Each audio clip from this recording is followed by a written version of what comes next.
Over thinking, कल exam है, तुम बुक खोल के बैठे हो, लेकिन पढ़ाई से ज्यादा तुम ये सोच रहे हो कि याद नहीं रहा तो, मेरी रैंक खराब आ गई तो, मेरे से कोई आगे निकल गया तो, और फिर 10 मिनट पढ़ाई के बाद 2 घंटे का ओवर थिंकिंग मैराथन। सच बताओ, तुम पढ़ाई से थकते हो या ओवर थिंकिंग से? तो आज के वीडियो में हम लोग देखेंगे ओवर थिंकिंग क्या होता है और मैं तुम लोगों को इसका सॉल्यूशन बताऊं। एंड लास्ट में तुम लोगों को मैं बताऊंगा कि मैं कैसे ओवर थिंकिंग हैंडल करता हूँ। रियल लाइफ स्टोरी से बताता हूँ ओवर थिंकिंग क्या है।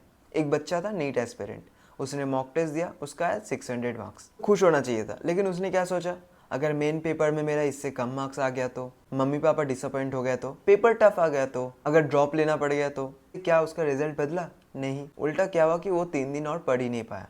क्यों? ओवर थिंकिंग की वजह से। ओवर थिंकिंग क्या है? फ्यूचर के जो इमेजिनरी प्रॉब्लम है उसको तुम अभी फेस कर रहे हो, वो जब फिर से रियल में होने लगेंगे तुम उसको फिर से फील करोगे, मतलब तुम दोबारा फील कर रहे हो सेम चीज़ को। स्टूडेंट के केस में 3 जगह पे ओवर थिंकिंग होता है। एक एग्जाम को लेके, दूसरा करियर को लेके, रात के 2 बजे पंखे देखते रहो और थिंक करते रहो।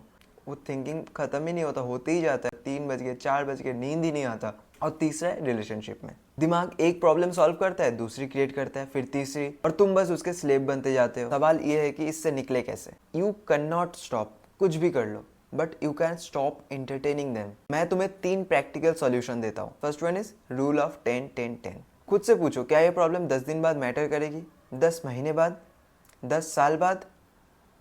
90% ओवरिस तो यहीं पे खत्म हो जाता है स्टूडेंट का। अब आते हैं दूसरे सॉल्यूशन पे, right it, don't fight it. दिमाग के अंदर फाइट करोगे तो थॉट्स स्ट्रांग होंगे। नोटबुक में लिख दो, क्या मुझे डर लग रहा है इस एग्जाम से, मैंने ये काम नहीं किया, इस वजह से और डर लग रहा है। तुम लिखते हो ना तो थॉट एब्स्ट्रैक्ट से कॉन्क्रीट हो जाता है, और कॉन्क्रीट चीज़ों को ईजिली सॉल्व किया जा सकता है। And third most effective solution है, एक्शन किल्स एंजाइटी। एंजाइटी कब होता है? जब तुम्हारा कोई काम पेंडिंग हो और तुम उसको कर नहीं रहे हो, तब होता है एंजाइटी, ओवर थिंकिंग। तुम रिजल्ट के बारे में सोच रहे हो और नेक्स्ट चैप्टर खोलने में 20 मिनट लगा रहे हो। दिमाग से खेलना सीखो। तुम सबकॉन्शियसली बोलो कि मैं बस एक ही पेज पढ़ूंगा।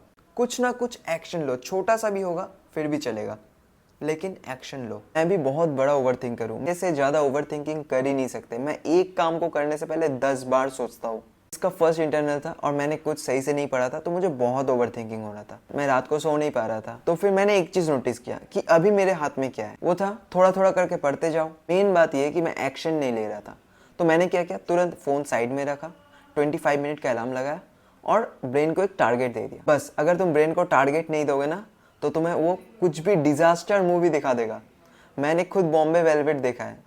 ओवर थिंकिंग इंटेलिजेंट लोग ज़्यादा करते हैं क्योंकि उनके इमेजिनेशन पावर बहुत स्ट्रांग होता है। बट याद रखो, इमेजिनेशन अगर कंट्रोल में ना हो तो टैलेंट को टॉर्चर बना देता है। सो नेक्स्ट टाइम जब भी तुम्हारा दिमाग बोले अगर याद नहीं रहा एग्जाम में, तो तुम बस बोलो पहले पढ़ के देखते हैं, बिकॉज फ्यूचर तुम्हारी सोच से नहीं, तुम्हारी डेली एक्शन से डिसाइड होगा। अगर तुम भी ओवर थिंकिंग से फाइट कर रहे हो तो कमेंट करो एक्शन मोड ऑन, और ये वीडियो अपने उस दोस्त को भेजो जो रात के 2 बजे एग्जिस्टेंशियल क्राइसिस ले लेते हैं। अभी ओवर थिंकिंग बहुत ज्यादा कॉमन हो रहा है क्योंकि अभी हम लोग आ चुके हैं पूरा इंस्टाग्राम में, जिन हमसे जो ऊपर वाले लोग हैं उनके लाइफस्टाइल हमें दिख रहा है, तो और ज्यादा हम सोचने लगते हैं यार इस उम्र में उसने इतना कुछ अचीव कर लिया, मैंने अभी तक कुछ नहीं किया। तो ओवर थिंकिंग तो अभी बहुत नॉर्मल चीज हो चुका है, लेकिन मैंने जो सोल्यूशन बताया उसको follow, definitely you will get result. Thanks for watching, मिलते हैं नेक्स्ट वीडियो में, बाय।